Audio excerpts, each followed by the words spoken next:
Hi, my name is Jesse, and I'm just making some videos, basically just journaling. And if anybody watches them, they watch them. Obviously, like this is all low tech. I got the conditioner on. Hold on. Let me turn off this conditioner, air conditioner, just to make this video. I'm gonna make this one a little bit shorter. Um, we're contemplating and also listening to videos about attention and how we like the ego or the person or the identity or like the self demands attention all the time, and like not just attention but entertainment. Like it's recently I've been like, just like, if I can make 1 more hour, if I can distract myself 1 more hour, if I could, use this block to go do this or whatever it is, or work, or like the mind is constantly demanding entertainment. And Krishnamurti talks about it, and that's where I originally saw the idea.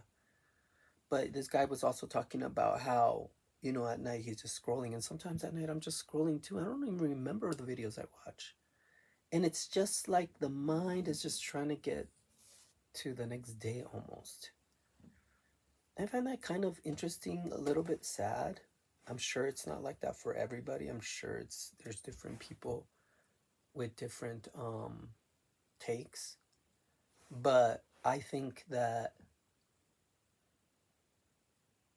I do feel this demand from myself to be entertained, to have something to do, like, and it's deeper than that because it also reflects the anxiety. I've been having really strong anxiety where I have to like go to the mountains and sit by a river, and then every time that it gets too strong, I have to manage it. And that's recently, that happened last week. It hasn't happened for a long time. But at the same time, it's like that same management. Like I'm managing a worker. Like, okay, you don't go too far off the edge. Let's, manage. It's like a car rolling down a hill, and you're like, oh, there's low grass, slow it down.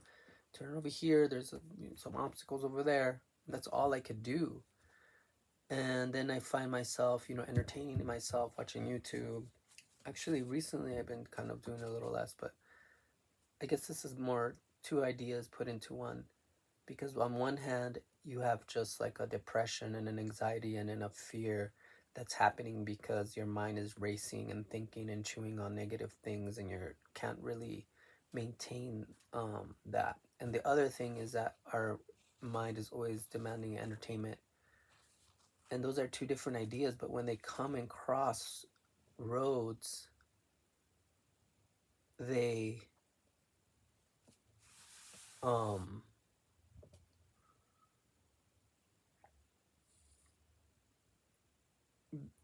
they reflect similar things, which is, maybe that's what we are avoiding, is that pain, is that like extreme anxiety and body pain, emotional pain, feelings in our feet, our liver, our kidneys, our heart, our brain.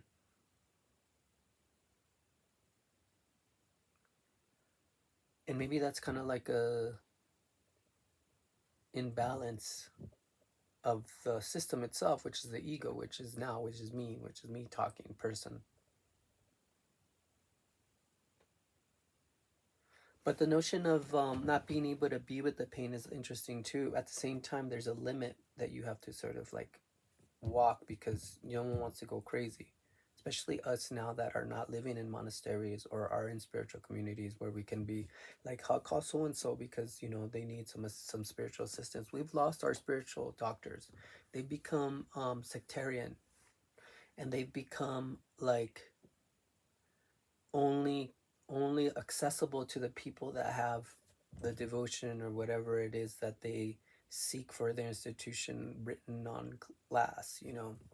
And so everyone else is, we'll give you some prayers here and there, but it's not like you have access to that. I know I don't, and maybe I should try. But I would, if something came, I would definitely go seek some teachers. But right now, I feel like I'm managing. But I also want to share that um, the demand of the mind, like it's almost like life is a job, and there's like a schedule, and there's a, numbers, and you have to start at this time, and then you have to go to sleep. So from waking to sleeping, that's the schedule. And so you have to make it through those rounds, and you have to entertain yourself, you have to work yourself, you have to provide for yourself, you have to try to be happy for yourself, you have to suffer. It's like you have to fill that space. There's no like breaks. Even the breaks, even your breaks are like going on Instagram or whatever, or going on your phone. Me, it's mostly YouTube and Reddit. And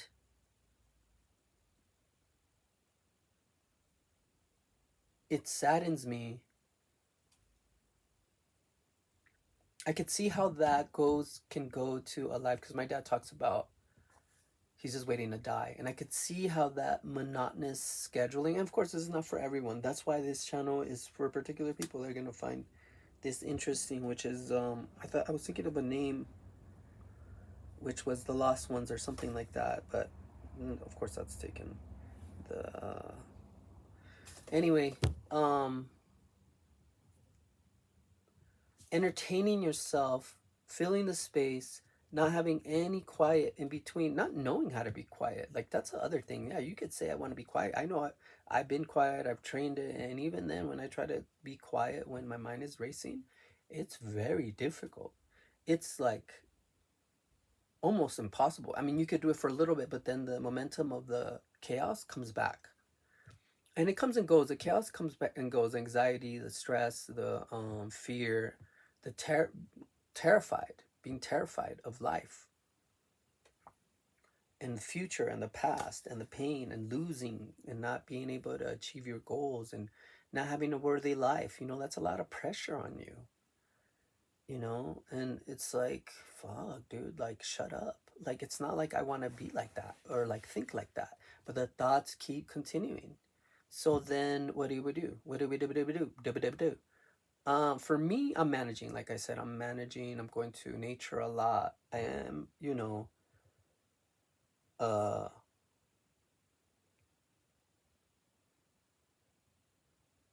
I'm trying to see if I should like even tell the truth here. But like, yeah, I've been smoking some weed. That's been helpful. Sometimes not helpful. Sometimes it makes it worse. Sometimes it reveals things that I'm holding, like tension in my arm or anger or fear. Anger, fear, anger, fear, sadness. Anger, fear, sadness. Anger, fear. Fear, sadness, anger.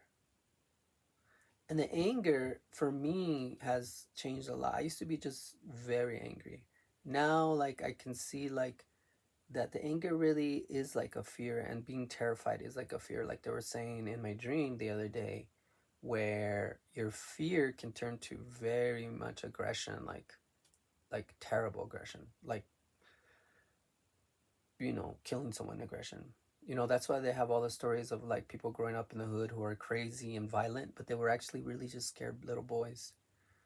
So now I'm feeling a lot of fear. So maybe in the beginning it was anger. Maybe I overpassed that. Maybe. I would say maybe, because you never know what happens in the future. A lot of things can change. Your personality can change drastically depending on circumstances. And that's an interesting point, because that goes to takes you to absolute and relative. Like, we in the relative, we try to be good and disciplined and well spoken and have tools to work with our emotions. And then in the absolute, it's like that's unnecessary. That's all just part of the illusion that you're creating. You're just creating yourself to be able to rest the mind, or to be able to actually realize something by like slowing down that momentum of neurosis that just completely overtakes you and like completely shatters into the world in phenomena. But the thing about that is that that was just a metaphor, but fear. And Krishnamurti says you have to abandon, you have to let go of all fear, which I agree. but the point that's not said is, what if you are trying to let go of fear, but it's there? So how do you work with that? How do you work with the fear? For me, like, I try to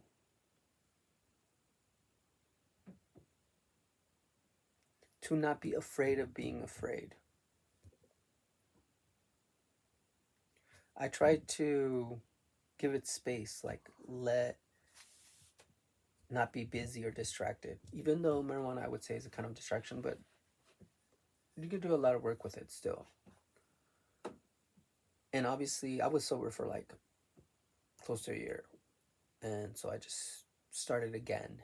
And while I don't agree with like the negative that people put on it, I can understand how it could have a negative impact on a spiritual life. That being said, it's only math, right? Like, you have to be able to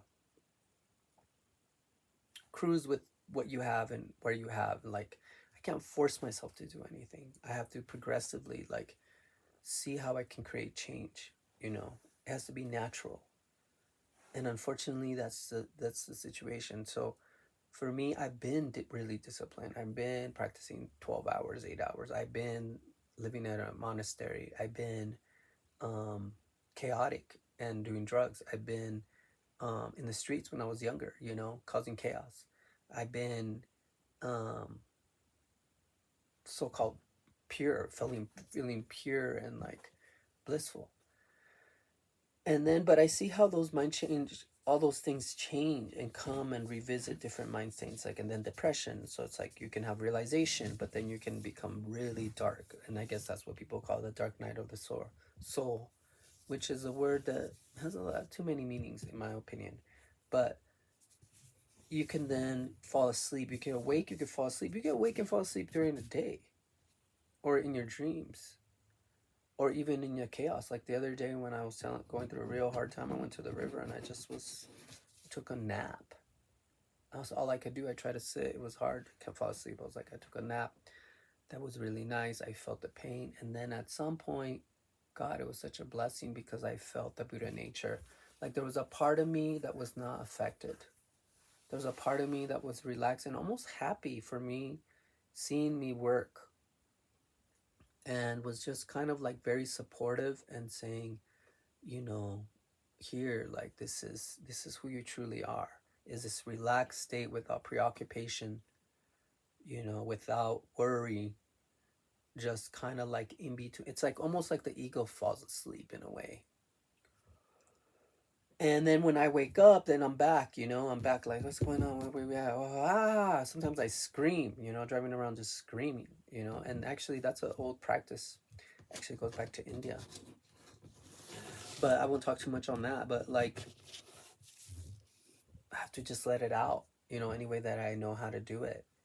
And it does none of this craziness feels enlightened. It feels like I'm like on the edge. Like I could really need to call this person, or like we need to, you know. And I did. I called some people. I called my friend. Um, she's a nun. I was like, dude, make some prayers for me because I'm tripping. And so anyway, I'm just making some videos because this is kind of like my art right now. This is as far as I can get with art. I've done calligraphy, painting. I like calligraphy and Japanese pens, and I've done like um, some real cool ink blocks, like just anyway with pins and water and stuff like that. And anyway, uh, I want to get back into that. But this is, as far as I can get right now. And so I have to be conscious of like how much I give myself and not try to steady myself right now, because I'm trying to steady myself. Yesterday was a good day. Today was medium. Tomorrow's a new day. This day's not even done. I haven't even hit the 5 o'clock chalk. The 5 o'clock. If I can make it at 5 o'clock, I'm good. Be like, carve it out. And so that's kind of where I'm looking at. And so yeah, I'm just sharing some of these videos. If people want to reach out to me, you're welcome to reach out to me. If you want to talk shit, But also too, like, I don't even think anyone's gonna watch these. Like, don't you need like an algorithm or something? Like, I don't even understand how any of this works. So anyways, I'm giving it a shot. Let's see where it goes. See you guys. Take care. Blessings to you.